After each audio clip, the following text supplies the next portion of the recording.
Donc Acteon Enverla, c'est notre projet de documentaire qui a été construit suite à plusieurs constats.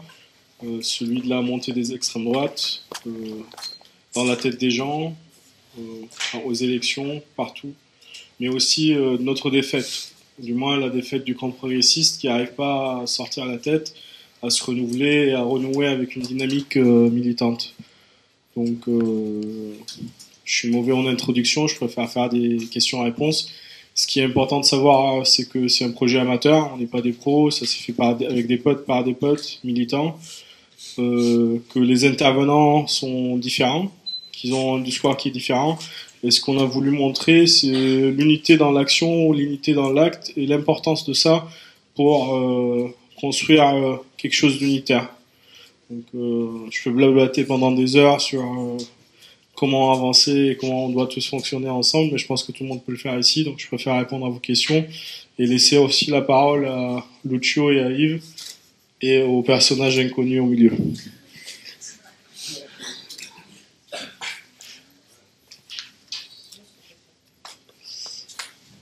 Oui. Pourquoi est-ce que tu as choisi de faire un tour international plutôt qu'un tour de France ?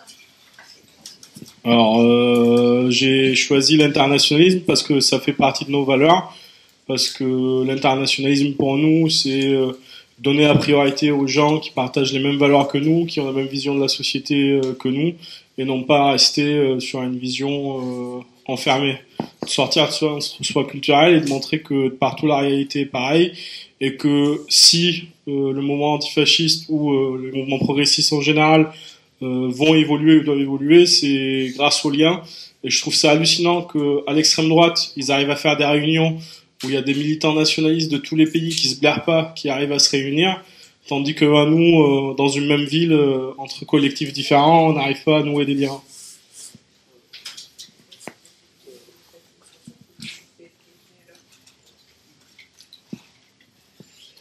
Oui, pareil, ce que je trouve qui est intéressant dans le documentaire, enfin qui frappe, c'est qu'on voit des gens donc de pays différents, qui ont des pratiques différentes, qui font des choses différentes, mais qui au final ont un discours très proche, enfin qui défendent des valeurs ou des idées communes. Et c'est ça que je trouve intéressant, c'est d'illustrer de façon variée, aussi à travers des langues différentes, un discours qui est transversal.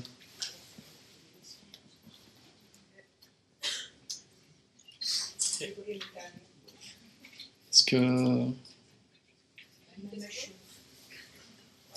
Pourquoi les gens que j'ai interviewés, du coup, est-ce que c'est vraiment que des personnes qui sont rencontrées un peu sur du hasard, ou est-ce qu'il y a des personnes où tu t'es dit, cette personne, je veux vraiment l'entendre, je veux vraiment qu'elle soit dans mon film, ou c'était plus du hasard de rencontre? Malheureusement, il n'y a pas d'hasard dans la vie. Et c'est un film qui est fait quand même par des militants. Et du coup, les personnes qui sont présentes sont des militants aussi, qu'on a côtoyés et qu'on a vus de partout. Après, il y a des personnages dedans que je suis pas d'accord avec, mais que je trouvais que c'est important qu'ils soient dedans pour montrer la diversité du discours et de ne pas avoir un film de propagande. C'est pas un film de propagande, c'est un panorama en gros qui montre ce qui se passe. Je sais pas si ça répond à la question, plus ou moins. Enfin, moi, le documentaire, j'ai perçu, premièrement, d'abord, c'est une œuvre de transmission de l'histoire. Parce que, je veux dire, Lucio, il n'est pas là par hasard. Je veux dire, on remonte dans les années 30, on remonte à la guerre d'Espagne. Toute cette histoire, aujourd'hui, face à nous, on a souvent des jeunes qui n'ont pas la même culture que nous, qui ne connaissent pas l'histoire. Et ça permet justement aux jeunes d'en face de pouvoir diffuser leurs idées et de les accrocher. Nous, on a une histoire. Elle remonte, elle vient de très loin. Et c'est important que cette histoire soit connue. Donc, c'est pour ça que voilà, la position, le fait que Lucio soit là, soit important. Après, effectivement, c'est un constat. Tout ce qui se dit dans le documentaire, c'est on est tous sur le même constat. En face de nous, il y a une machine qui s'est mise en marche maintenant depuis 30 ou 40 ans, profitant effectivement du capitalisme dans sa version la plus sauvage, parce que c'est ce qui est en train d'arriver. et qui avance tranquillement. Effectivement, comme on le dit, les gens de quartier libre, je me retrouve beaucoup sur les idées, sur l'analyse qu'exprime Quartier Libre. On a, sur le plan culturel, perdu cette bataille-là. Pourquoi ? Parce que on a plus de gens qui sont en capacité de penser, de proposer des choses. Et donc, la nature ayant horreur du vide, c'est ces gens-là qui sont venus occuper l'espace. Et ensuite, il y a un effet démultiplicateur, effectivement, là encore, sur ce constat, c'est Internet. Internet, aujourd'hui, les FAF, ils n'ont pas besoin d'aller dans les quartiers, ils n'ont pas besoin de faire des meetings ou des gros meetings. C'est pour ça que chaque fois, on est étonné quand on voit les scores, par exemple, du Front National, dans certains villages où il n'y a pas un mec de chez eux qui a collé une affiche, il n'y a personne, et tu te retrouves avec des 30-40%. C'est que bon, aujourd'hui, il y a un instrument qui s'appelle Internet et qui touche énormément de gens et qui diffuse les idées. Et ça, contre ça, effectivement, il faut trouver un moyen de se battre. Alors donc, il y a la Horde, il y en a d'autres. Mais voilà, c'est ce constat-là que chacun fait. Et donc maintenant, une fois que le constat est fait, il faut passer à autre chose. Il faut effectivement laisser tomber peut-être nos histoires personnelles, les uns envers les autres, de groupe à groupe, pour se dire que de toute façon, si les mecs ils avancent en face, ils nous prendront un par un, ils nous écraseront un par un. Donc maintenant, il est plus, pour moi personnellement, je pense qu'il est plus temps de se prendre à la tête entre nous pour des histoires qui remontent des fois à 10 ou 15 ans en arrière. Et maintenant, il faut qu'on commence à s'organiser, quoi, qu'on fasse des choses ensemble et proposer des choses. Parce que si le problème aussi, c'est qu'est-ce qu'on peut proposer. Voilà.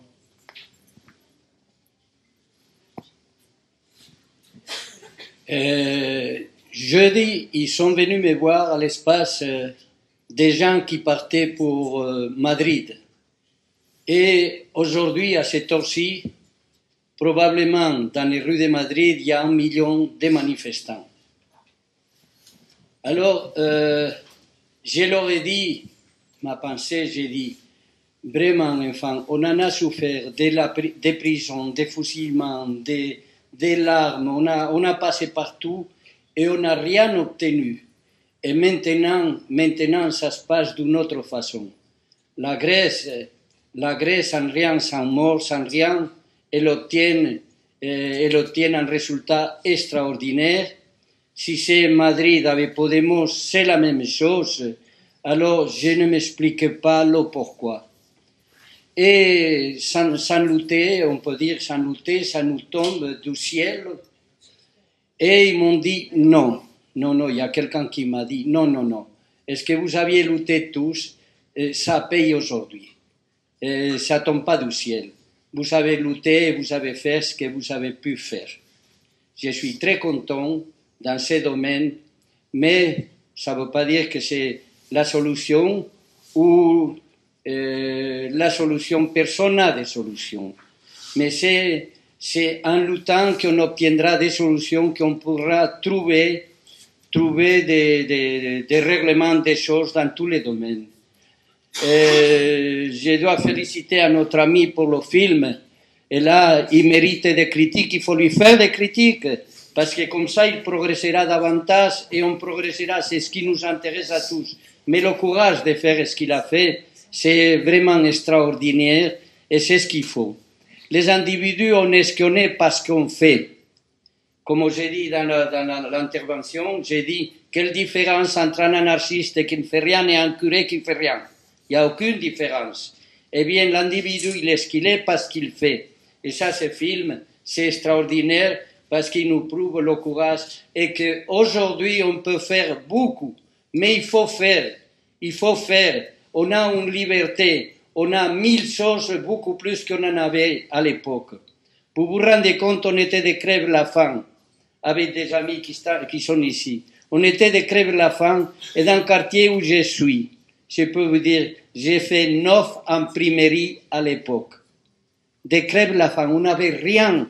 C'est même les gens qui étaient dans les imprimeurs bien suivants, ils ne se payaient même pas parce qu'ils n'avaient pas d'argent pour se payer. Et ça fonctionnait comme ça, le courage, l'idéal. Et je crois que c'est ce qu'on reçoit aujourd'hui, on récupère aujourd'hui. Enfin, je crois que ce qu'il faut, c'est surtout continuer à lutter. Tout est à faire. Et aujourd'hui, on a tout, on peut tout faire. Faisons. Si on ne fait pas, quelle différence, comme je disais tout à l'heure, entre les politicards et les religions. Il n'y a aucune différence. Je voulais juste demander, est-ce que vous avez prévu un programme de divulgation du documentaire? Parce que avant tout, il faut justement, comme vous dites, aussi bien évidemment s'organiser, mais en même temps sortir du milieu et faire voir qu'est-ce que c'est vraiment l'environnement militant aux autres qui ne connaissent pas, hein, même je sais pas, des étudiants.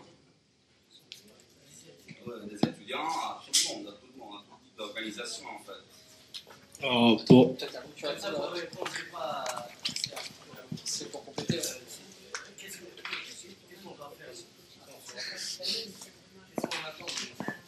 Peut-être pour les projections. Bon, je vais répondre pour les projections, pour la solution, je suis pas sûr. En tout cas, le documentaire, c'est un outil. Enfin, on l'a fait pour pouvoir se déplacer, pour rencontrer les gens, pour créer des liens, pour faire découvrir des collectifs et pour relancer le réseau. Donc, malheureusement, on dépend aussi d'Internet parce que nos réseaux sont limités et on se limite à nos réseaux pour le moment. Mais dans une ville comme Marseille où on y est, on arrive à diffuser dans des quartiers populaires, dans des centres sociaux, dans des bars, partout. Et l'idée, elle est vraiment là, c'est de sortir de cet entre-soi culturel et se poser la question de comment ça fait qu'à chaque fois qu'on milite, on reste dans les mêmes cercles, qu'on se connaît tous entre nous. Et surtout que notre discours, c'est la masse, hein, c'est le changement grâce à la solidarité des masses. Donc si c'est notre discours et qu'on est 20 ou 100 dans une salle, c'est qu'il y a un problème. Le but, c'est que notre discours touche beaucoup plus largement. Pour la solution de quoi faire, je pense que il y a plein de gens avec des groupes différents ici qui vont faire des propositions ou pas, parce qu'on est dans une période qui est assez bizarre, mine de rien. Enfin, je prends toujours le même exemple. Moi, je viens d'un collectif à Marseille où il y a plein de tendances politiques différentes, et au final, on se regroupe sur des projets. On se regroupe sur du soutien scolaire, on se regroupe sur du suivi administratif, on se regroupe sur de l'aide face aux expulsions, etc., etc., etc. Et aujourd'hui, comme dit Lucio, je préfère un ami du collectif qui n'est pas de la même tendance que moi, qui est présent lors de ces luttes, que quelqu'un qui a le même discours, qui est absent, quoi. Donc, ça ne plaît pas à tout le monde, mais c'est comme ça qu'on voit les choses, en tout cas. On n'a pas les solutions. Par contre, il y a des pistes qui peuvent être intéressantes. Et donc, je reviens à Quartier Libre, parce qu'on pense exactement pareil. C'est-à-dire, la première des choses, déjà, c'est de retourner dans les quartiers. Je veux dire, c'est bien de tenir un quartier au centre-ville, c'est bien d'être entre soi, d'avoir nos... Mais, je veux dire, on ne peut pas faire quelque chose... Je veux dire, la vie, elle est au-delà du centre-ville. Ça se passe là. Donc déjà, revenir dans les quartiers. Comment ? Pas en arrivant avec nos idées, en disant ouais, on va vous expliquer les gars comment ça marche, comment il faut faire, parce que là franchement vous faites n'importe quoi, c'est pas bien. Non, on est là pour apprendre. On retourne dans les quartiers. C'est la vieille méthode. Peut-être ça va heurter des gens, mais moi je suis d'une génération. Les Mao à l'époque ils faisaient ça. Ils allaient dans les quartiers, ils s'établissaient. Je veux dire, il faut voir l'histoire, il faut voir les exemples de l'histoire, parce que c'est là-dedans aussi qu'il y a des solutions des fois, qu'il y a des pistes. Donc la première des choses, c'est retourner dans les quartiers. La deuxième chose, on a des terrains sur lesquels on peut être entendu par les quartiers. Parce que c'est sûr, on ne vit pas la même situation. Moi, je suis blanc, je travaille, j'ai un toit, j'ai pas de problème. Enfin, j'ai des problèmes comme tout le monde, mais je suis pas à la rue, je suis pas obligé de traîner le soir pour essayer de m'en sortir à faire le chouf pour toucher 200 €. Voilà, bon. Il y a deux terrains sur lesquels le mouvement libertaire et les gens qui se sont battus ont toujours été là. C'est la prison. La première des choses, je veux dire, nous, on a attendu des guns pour se battre sur le terrain de la prison. Les premiers collectifs, il y a toujours eu des libertaires, on s'est toujours battus. on a une légitimité. Pourquoi? Parce qu'on a aussi des camarades qui peuvent en parler de manière légitime. Quand tu t'es tapé 25 ans de zonzon et que tu vas parler dans une cité à des mecs qui connaissent la zonzon ou qui rentrent, qui sortent, ou dont le copain en question a connu les grands frères parce qu'il a fait le Tour de France des centrales, ben on t'écoute. On t'écoute. On dit, ce mec-là, ben, déjà par respect pour ses 25 ans de zonzon, on va l'écouter, et ensuite, on va réfléchir à ce qu'il nous dit. Ça, c'est la première des pistes. Après, il y a une deuxième piste, et je sais que bon, c'est chaud, c'est dur, mais il ne faut pas l'abandonner. Nous, on a fait l'exemple sur Marseille, c'est la question de la Palestine. Parce qu'on est internationaliste. Donc, je veux dire, on est sur la question de la Palestine depuis plus longtemps que Dieudo, Soral et tous les autres connards de cet acabit. Je veux dire, depuis les années 70. On n'a pas attendu qu'il y ait des gens... On était là au début, les gens qui ont commencé à se battre sur ce terrain-là. On a une légitimité et il faut aller, avec cette légitimité, discuter avec les mecs. Parce qu'on sait très bien qu'aujourd'hui, la question de la Palestine, c'est une question qui est importante et on sait comment elle est utilisée par certains. À Marseille, on a réussi, Azem a réussi à faire en sorte que les antifas soient partie prenante des manifestations. Ils ont été les seuls, au moment où la LDJ est venue faire sa manifestation à Marseille, à intervenir. Je veux dire, qui est-ce qui a déployé le drapeau de la Palestine en face de la manif? Ben, je veux dire, il ne veut pas me parler, mais voilà. Et on a gagné une légitimité par rapport à ça. Donc, pour moi, c'est des pistes. Je ne dis pas c'est la solution, mais c'est déjà un moyen. La troisième, c'est au niveau, là aussi, bon, je parle pour Marseille parce que c'est une histoire particulière. Nous, on s'organise là pour préparer un événement qui est un événement là aussi un peu dramatique. Il y a 20 ans, il y a un jeune Comorien qui s'appelait Ibrahim Ali, qui a été tué d'une balle dans le dos, donc par des colleurs d'affiches. C'est février 2015, on va commémorer ses 20 ans. Qu'est-ce que ça veut dire? Ça veut dire que, par exemple, quand on va discuter avec certains mecs de cité, ils ne savent pas qui c'est Ibrahim Ali, ils ne savent pas ce qui s'est passé il y a 20 ans. Donc là, on retourne dans le quartier d'où il était originaire, parce qu'on a pris des contacts, pour aller participer à la commémoration. Parce qu'en même temps, il y a un renvoi de l'histoire qui est quand même assez hallucinant. Il y a 20 ans, quand il est tué, une des premières personnes qui est venue apporter son soutien à la famille et qui a manifesté en tête de manif avec la famille d'Ibrahim Ali, c'était Dieudonné. Et l'avocat de la famille, c'était Maître Gilbert Collard. Et aujourd'hui, 20 ans après, on est où? Gilbert Collard est au FM, Dieudonné, on sait ce qu'il est devenu, et le quartier où Ibrahim Ali a été tué, le 13-14, a pour maire Stéphane Ravier, donc sénateur, maire, Front National. Voilà, c'est une action qu'on va organiser, et c'est ce type d'action-là qui, je pense, fait à la fois qu'on met en avant l'histoire, mais en même temps, on revient vers les jeunes des quartiers. Il ne faut plus faire de réunions au centre-ville. Les mecs ne se déplacent pas. C'est à nous de nous déplacer maintenant. Et de les écouter aussi. Voilà. Ah.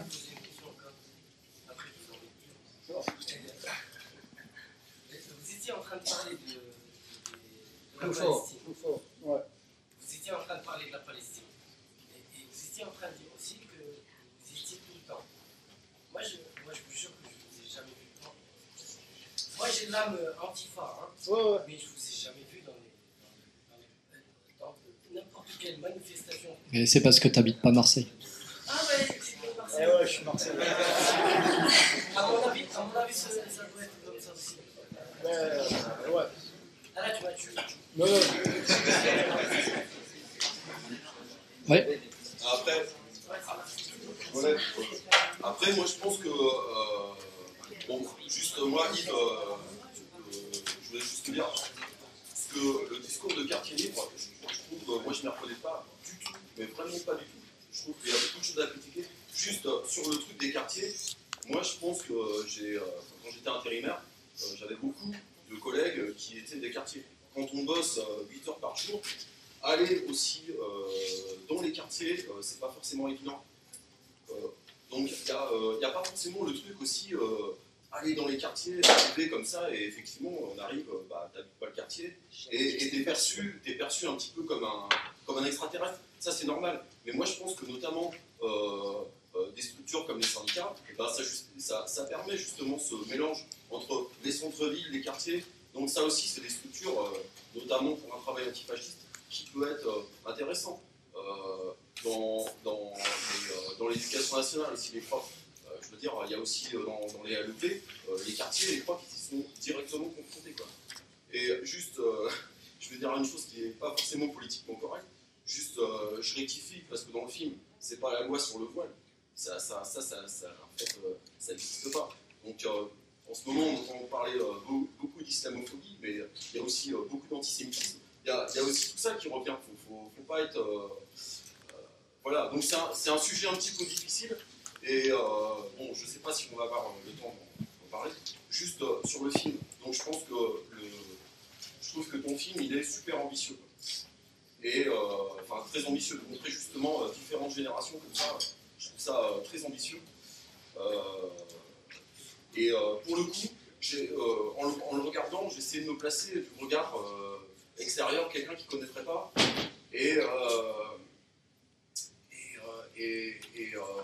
C'est dur quand tu connais tout le monde dedans. Non, mais moi enfin, c'est pas une critique, hein, mais le truc, je me suis dit que il y avait un petit peu trop un côté, tu vois, comment dire, mec, voilà, mec, baston, qu'on n'a pas envie de montrer, qu'on n'a pas envie de montrer, qui n'est pas la réalité des choses. Par exemple, on voit une seule femme dans le film qui parle de football. C'est pas la réalité, non mais c'est vrai. Bon, mais c'est très ambitieux un film comme ça, parce que montrer tout le spectre du travail antifasciste, c'est dur. Il y en a qui se disent pas antifa, pourtant ils sont tous les jours à leur taf en faisant un travail concret, et ben ils luttent contre les idées des nationalistes de l'extrême droite. Ils se revendiquent pas forcément comment dire, antifascistes. Voilà. Donc là, je pense je pense que ce qui est intéressant aussi, c'est que tu as montré un côté contre-culture qui, dans l'antifascisme, est aussi très important. Quand on voit les gens de Moscou des brigades, les Russes, voilà, ça c'est quelque chose qui est aussi important pour nous. Enfin, je voulais dire plein de choses, mais... Alors du coup, j'ai pas un papier et un crayon pour répondre point par point, c'est dans mes habitudes. La première réponse que je vais faire, c'est par rapport à la présence féminine dans le film. On a été face à un problème, c'est qu'il y a 5 femmes, enfin 3, qui ont refusé de faire les interviews à la dernière seconde. Donc dans la construction du documentaire, on voulait faire à moitié-moitié et on a fini par une seule, face à des refus qu'on peut en discuter pendant des heures sur le pourquoi du comment.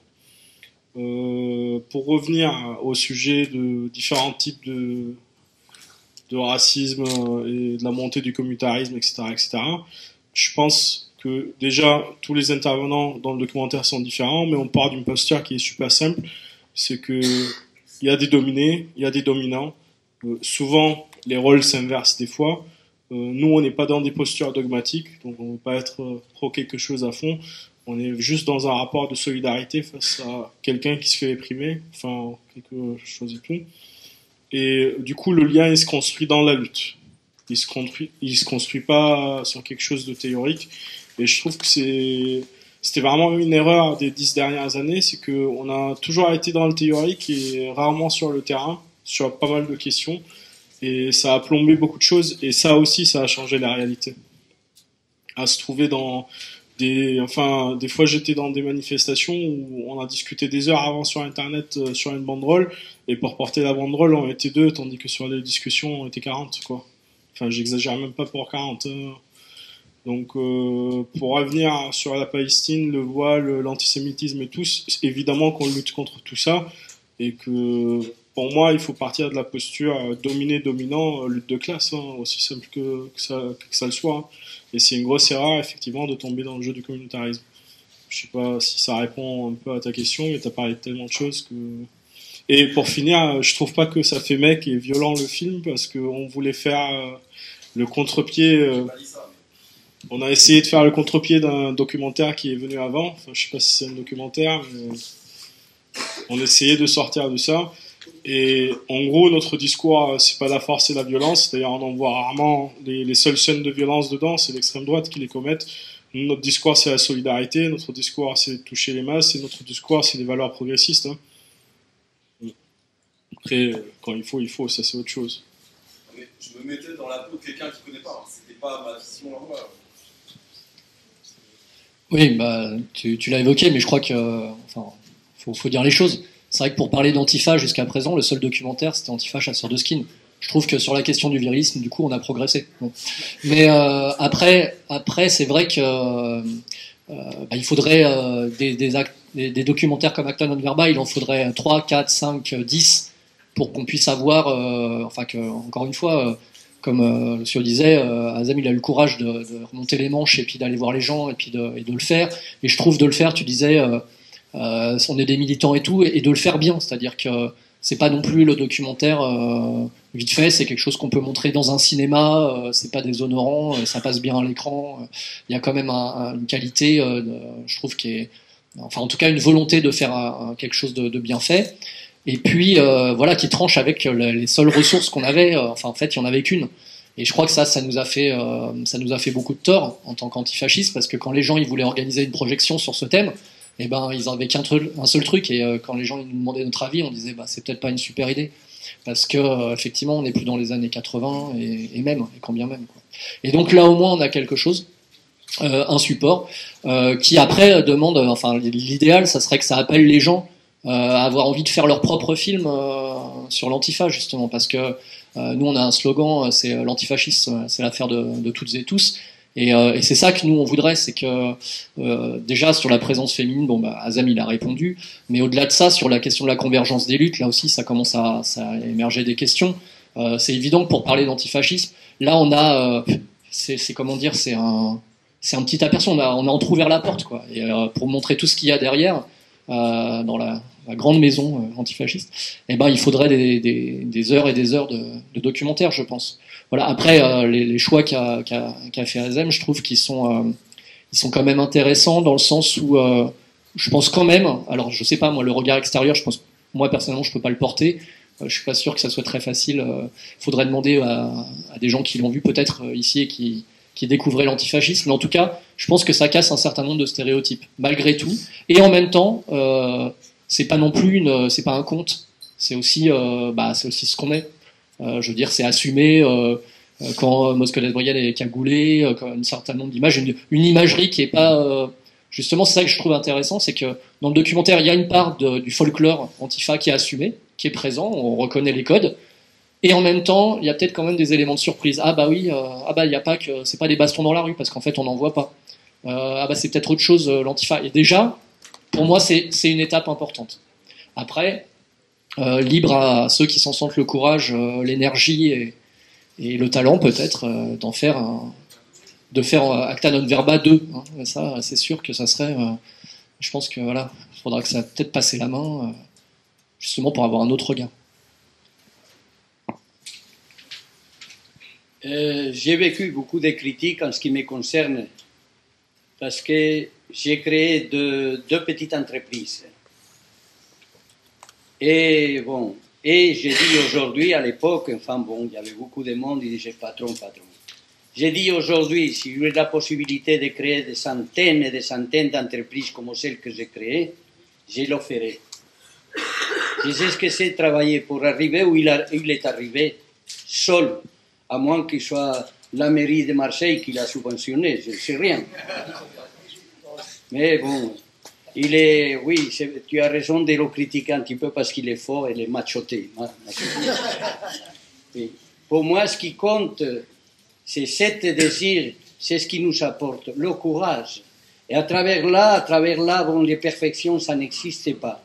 On peut lui critiquer beaucoup, mais surtout, ce qui nous intéresse aujourd'hui à tous, c'est faire. C'est faire parce qu'on a la possibilité de faire. Et cette société, elle attend que ça. Je le vois partout. Partout, il y a besoin, et plus encore, les idées libertaires. Si je suis là, c'est parce que je pense vous convaincre qui sont nécessaires, les idées libertaires, les idées anarchistes, Si je suis là, c'est à cause de ça, parce que je le vois dans le monde entier, vous voyez. Mais il ne s'agit pas de venir comme spectacle. Il faut qu'on ait la conscience et le désir de faire. Quel plaisir si parmi vous, enfin, il y a d'autres et d'autres qui font des documentaires à leur façon, à votre façon, à notre façon, comme on peut. C'est ça qui fera progresser, parce que, bon, pour moi, le documental est beaucoup plus intéressant que la plupart des choses qui nous expliquent dans les télévisions tous ces gens qui sont très, très intelligents et qui véhiculent une intelligence et un intellectualisme. Pour moi, c'est documental et il faut voir d'autres et d'autres et d'autres, mais il faut avoir le courage. Parler, s'asseoir, c'est facile pour tout le monde, mais faire, c'est une autre chose. Il faut qu'on en fasse. J'ai une question, est-ce que vous avez des liens plus internationaux au niveau des militants? Parce que là, le film se passe essentiellement en Europe. Il se passe qu'à Marseille. Marseille est international. Hein. Juste dans les autres continents du monde, est-ce que vous avez des liens? Je sais qu'il y a la distance et c'est compliqué de faire un film. Tu veux la réponse réaliste ou la réponse mytho? Ouais. D'un point de vue réaliste, à travers plusieurs luttes, dernièrement on militait beaucoup par rapport à Kobané, la lutte révolutionnaire dans le Kurdistan. C'est là où on établit des contacts. Après, les contacts se font avec des gens qui sont là où on habite. On ne peut pas se parachuter ailleurs. Moi, je peux prendre mon exemple personnel. Je suis libanais. Je suis là depuis 10 ans. Je lutte là où je suis, même si je suis attaché. Enfin, je lutte à Marseille parce que je vis à Marseille, je travaille à Marseille. Même si derrière, on peut soutenir des collectifs qui sont ailleurs. Donc, pour moi, c'est la même question que celle des quartiers populaires, que celle des autres villes, que celle d'ailleurs. C'est qu'il y a une posture théorique où il faut être partout. Il y a la réalité où on ne peut pas. Et si on veut faire quelque chose de constructif, c'est à travers les luttes, à travers des thèmes où on montre aux gens qu'on est organisé, qu'on progresse dans un sens en portant des idées et des valeurs. C'est là qu'ils nous découvrent, c'est là où on les découvre et on s'enrichisse mutuellement. Je ne sais pas si ça répond. Voilà. Oui, alors, tu as raison. Après, la Russie, c'est pas l'Europe. Et donc, c'est un exemple qui est présent dans le film. Là, on peut un petit peu en parler à la horde parce que on avait organisé une campagne de soutien avec les antifascistes russes entre 2008 et 2010, je crois, 2011. Et donc, on s'était rendu là-bas à plusieurs reprises. Bon, c'est vrai que c'est le prix de l'internationalisme, c'est qu'il faut quand même se déplacer, c'est pas toujours simple. Mais ça avait apporté, on avait fait, alors c'est pareil, l'idée c'est d'avoir quand même une parole authentique. Et donc, les contacts, c'est bien, mais si on peut faire aussi venir des gens à la rencontre comme disait Azem, des gens avec lesquels on est en contact vraiment, qui sont dans notre pays. Et donc, du coup, ça avait été possible, par exemple, avec les Russes, avec un groupe de musique, What We Feel, qu'on avait pu faire tourner dans différentes villes. Et c'est là que c'était pas le problème de la Russie seulement, en fait, qui était abordé. C'est là où ta question est intéressante, c'est que à travers l'exemple russe se posait la question concrète de la solidarité internationale et de l'internationalisme tout court. Surtout, l'avantage avec la Russie, c'est que c'était la question du nationalisme, tu vois, russe. C'était quelque chose d'important. Après, il y a aussi beaucoup. Alors, c'est quand même le parent pauvre en France, l'internationalisme. T'as qu'à voir, personne ne parle une autre langue. C'est déjà un problème pour s'exporter ou pour prendre des contacts. Ça, c'est tout bête, mais ça se vérifie. Et voilà. Après, je trouve que c'est ça, c'est la richesse du film. C'est quand même pour un documentaire français, je le trouve sacrément, avancé sur ce point. Alors, sûrement pas assez. Et puis, comme tu dis, c'est très, il y a plein de continents absents. Nous, on a des contacts aussi avec des Américains. Mais c'est vrai que c'est plutôt sur de l'échange d'informations, etc., sur les solidarités concrètes, hors de l'actualité, comme qu'a évoqué Azem, et l'exemple russe. Sinon, c'est très traditionnellement quand même. Je pense que quand même dans le milieu antifasciste, il y a cette préoccupation de se déplacer sur des mobilisations. Alors c'est vrai que c'est beaucoup l'Allemagne, l'Italie, l'Espagne, voilà, c'est un peu toujours la Suisse, c'est un peu toujours les mêmes pays parce que on va aussi là où le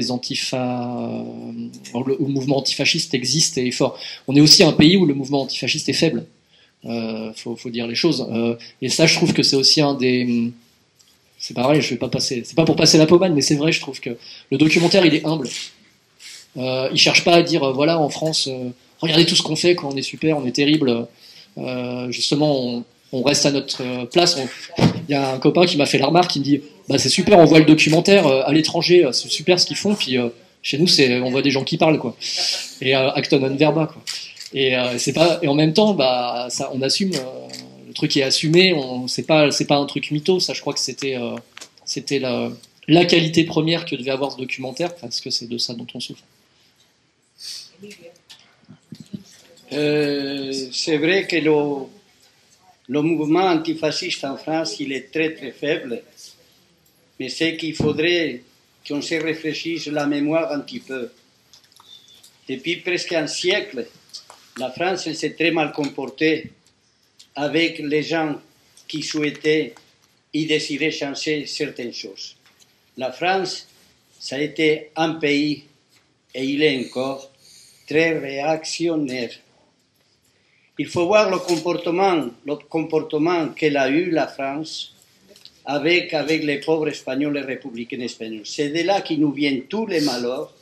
La perte de la République espagnole, ça a été le désastre mondial. La France s'est très mal comportée à l'époque. Le Front populaire qu'on en parle, c'est lui qui a trahi la République espagnole. La France, elle a trahi la République espagnole.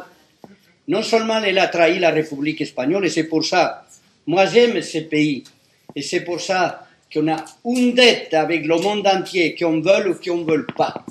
La France, elle s'est très mal comportée, contrairement à ce qu'ils nous disent tous les politiciens. La France, elle a été avec les Allemands. On sait comment ça s'est passé.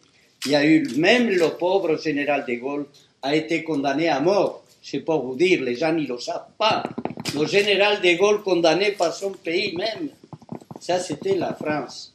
Ensuite, comme ils disent, hier, j'ai écouté une émission sur ce qui se passe dans le domaine juif. Il y a eu Sétif en Algérie.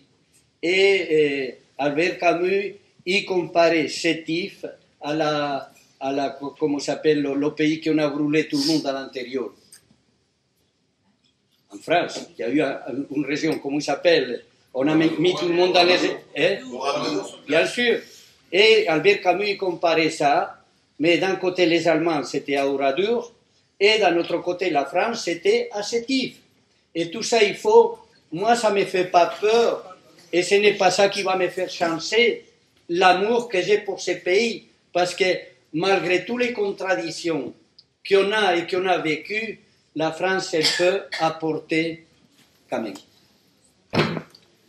Question.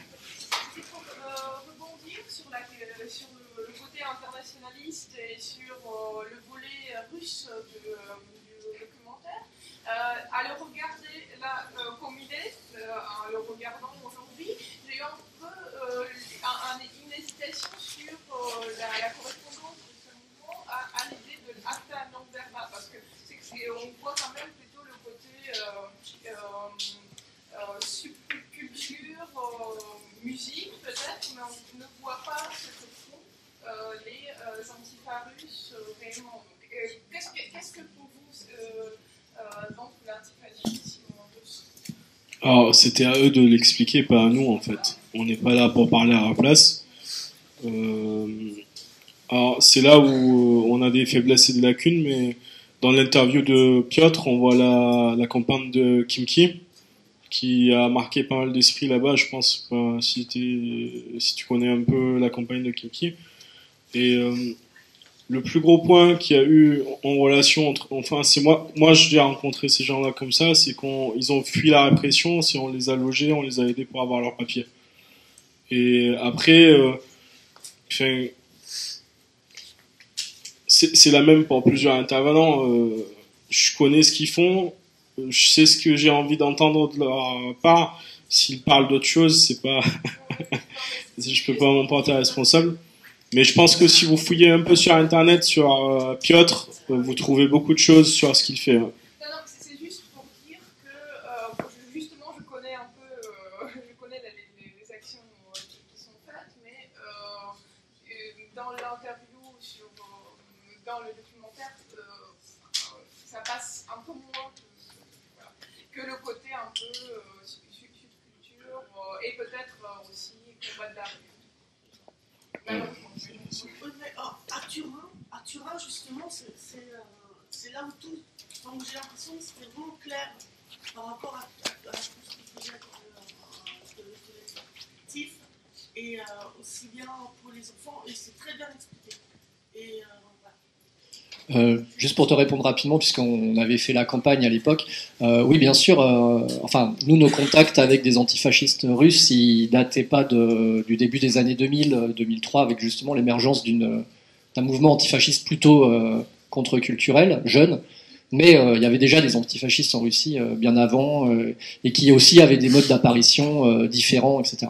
C'est vrai que ce qui a popularisé, entre guillemets, et ce sur quoi se sont construits nos contacts, ça a été la répression qui, de fait, a touché plutôt une partie, enfin, pas seulement, remarque, mais que ça soit sur la violence d'extrême droite, en tout cas, ou la répression d'État, c'est vrai qu'on avait à ce moment-là un mouvement émergent, quand même, une espèce de renouveau de l'antifascisme en Russie, et qui peut, enfin, ce que tu dis est vrai aussi, faire un peu un miroir déformant sur des pratiques qui sont variées, comme dans n'importe quel pays. Il n'y a pas une forme d'antifascisme.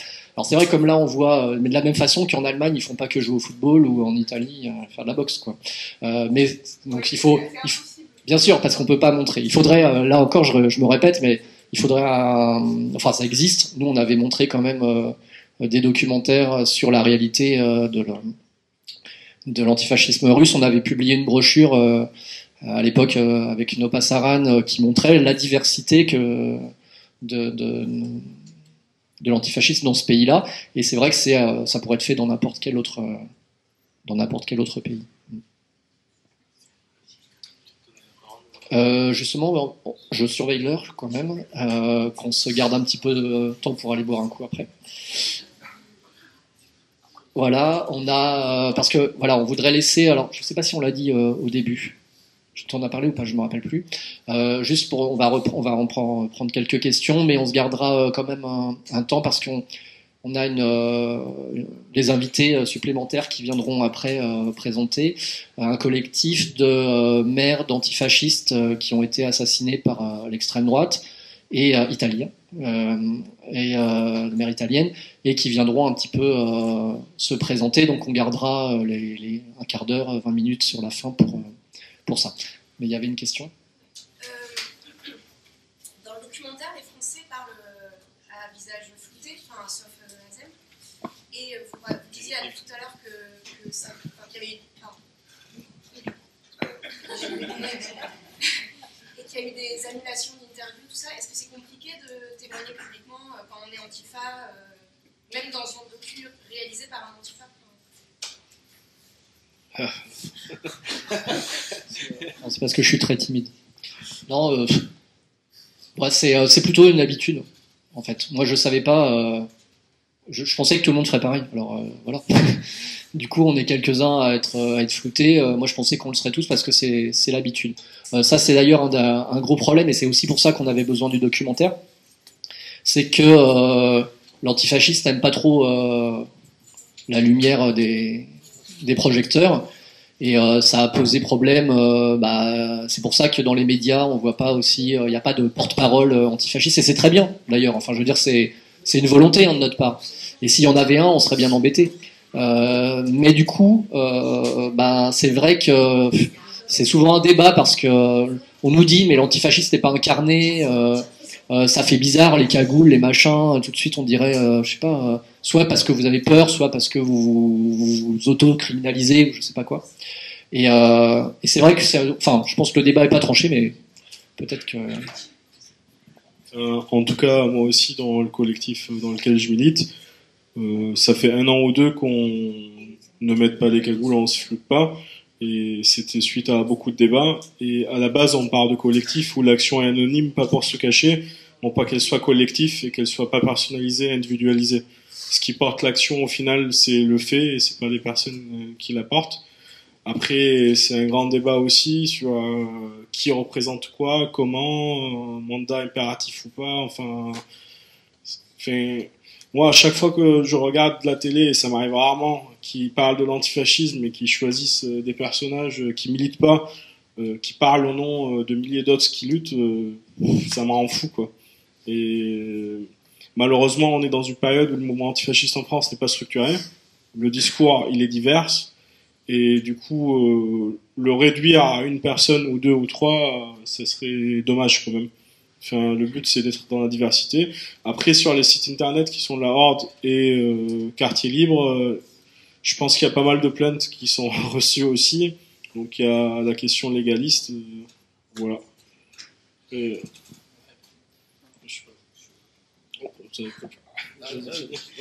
Je voulais juste finir, c'est que aussi avant on refusait de communiquer avec les médias, aujourd'hui on fait un documentaire, et si aujourd'hui on se permet de communiquer plus, c'est parce qu'on a les moyens de répondre.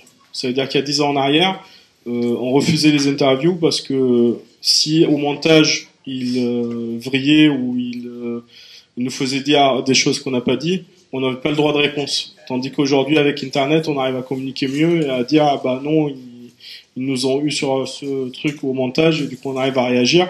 Et d'ailleurs avec des petits moyens on a réussi à faire un documentaire, on essaie de parler de nous-mêmes d'une manière assez diversifiée.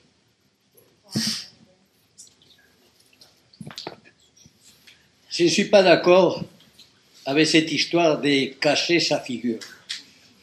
Quand on a des idées comme les nôtres, antifascistes, libertaires, humaines, moi je le vois dans le monde entier, ma porte, l'espace, elle est ouverte à tout le monde, parce que nos idées, elles sont généreuses, parce que nos idées, elles sont nécessaires, et il faut les transmettre. Pourquoi se planquer? Pourquoi se cacher la figure? Derrière quoi? Alors que nos idées sont généreuses.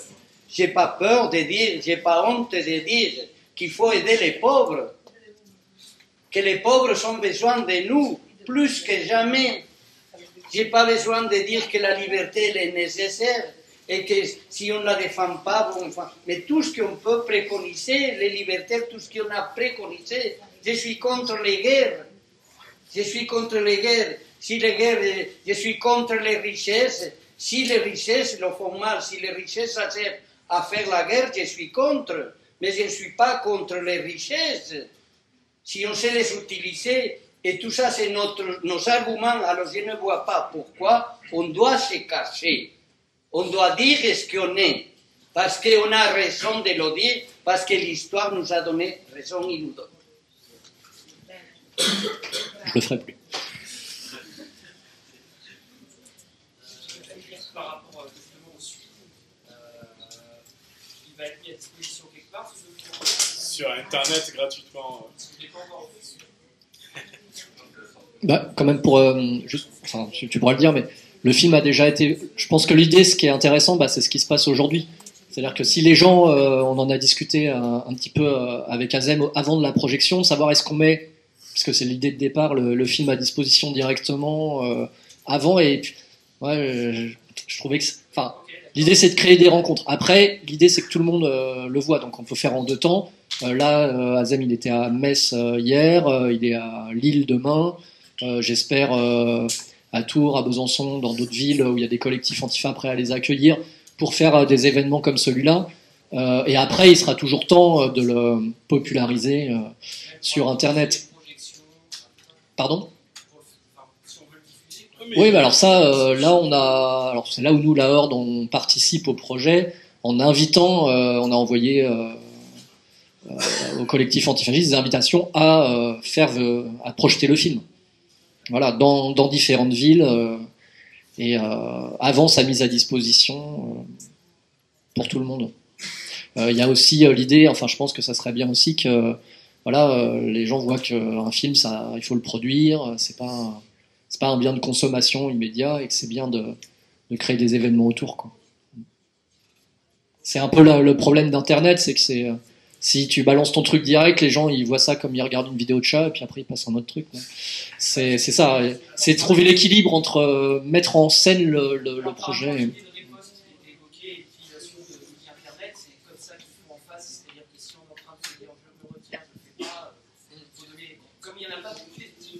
On se retient pas, mais moi je trouve ça super intéressant aujourd'hui qu'il y a Yves et Lucio qui sont présents dans la discussion et qu'aujourd'hui il y a beaucoup d'individualisme dans les luttes et qu'aujourd'hui on est plein à discuter. J'espère qu'on avancera vers quelque chose à la fin. J'espère. Hein. Mais l'idée c'est d'être présent, de discuter et de se découvrir les uns les autres les divers collectifs. Après, c'est un outil qu'on essaie d'utiliser de partout, j'ai dit dans les centres sociaux, dans les écoles, partout. Hein. Mais on aimerait bien être, moi, en tant que réalisateur, si à chaque projection, il y a un intervenant du film qui peut animer un débat derrière, je serais content. Et sinon, il sera mis à disposition sur Internet derrière, il n'y a pas de souci.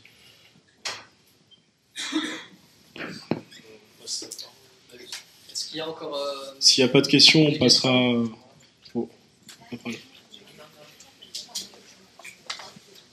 En tout cas, merci tout le monde.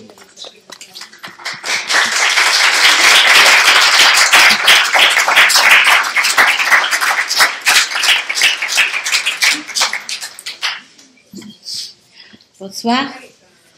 Enfin, je me suis pour mon français, qui était bon il y a 40 ans, mais maintenant, pas plus tellement. Alors, je fais partie du Comitato per Madri Città, per Roma Città Aperta. Ce sont mes copines, nous sommes nés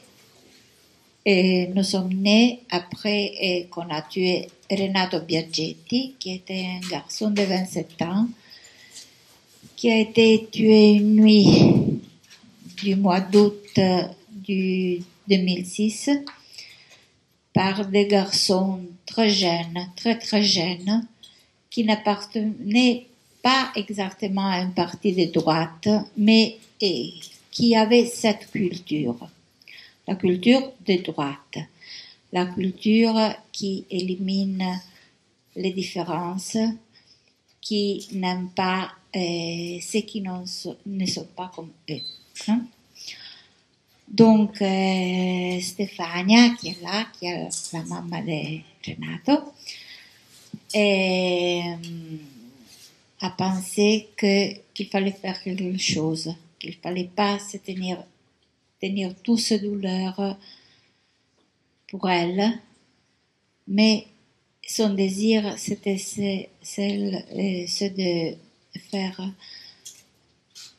de continuer à faire vivre Renato.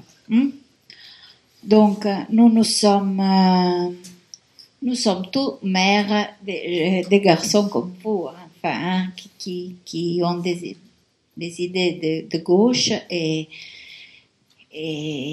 qui pensent, comme dit ce monsieur, qu'il faut faire quelque chose. Hein? Si, anarchiste, bien. Oui. Et donc, nous nous sommes réunis en un comité et nous avons un mot de passe qui est retour à la vie.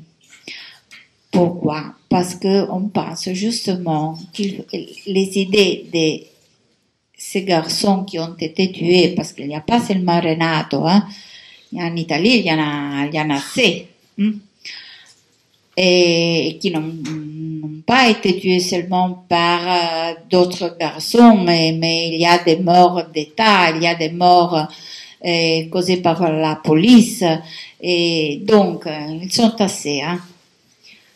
Et alors, comment retourner à la vie? Nous avons pensé que la chose la plus importante, c'est celle d'empêcher à une nouvelle droite. Je lis, hein, parce que sinon je reste ici tout l'après-midi. Enfin,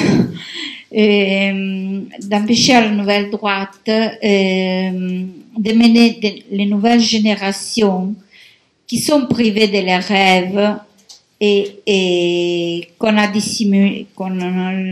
a dissimulé ou menti sur tant de vérités vers l'intolérance, la violence raciste et fasciste, en lui empêchant d'armer des jeunes comme les assassins de Renato, de Dax, de Valerio et un tas d'autres, de Carlo aussi, Carlo Giuliani, qui a été tué à Gênes. On a décidé de prendre la voie, de devenir visible et de dénoncer les dangers de cette nouvelle forme de fascisme. Nouvelle parce que le fascisme, après la guerre, a trouvé hôtes différents qui lui ont offert et continuent d'offrir hospitalité et qui les réhabilite comme une culture de droite en lui permettant de s'adapter au changement de notre pays. Donc ce n'est plus le même fascisme qu'on avait au temps du fascisme, mais il change après de la société qui change, s'adapte. Et comme disait peut-être monsieur, Lucio, qui disait que quand il y a un vide, non, c'était pas vous, c'était le monsieur qui était là, que quand il y a un vide en nature, ce vide se remplit. Donc, si on laisse des espaces, il y a quelqu'un qui arrive, peut-être pas nous, et qui fait le jeu. Donc, et puis, la chose importante, c'est celle d'édifier, marcher le long de la voie de la coexistence, de façon que Rome puisse continuer à être une ville ouverte et jamais plus le lieu de lâches agressions meurtrières, de collisions et d'assauts. Donc, nous sommes là, très contentes, un peu émues, de vous rencontrer. Et nous sommes en train d'organiser quelque chose pour le mois d'avril. Et le 25, c'est la date de la libération. Et à Rome, il y a toujours des manifestations, des choses organisées. Donc, on est là aussi pour vous inviter. Et c'est tout. C'est tout. Voilà. Merci.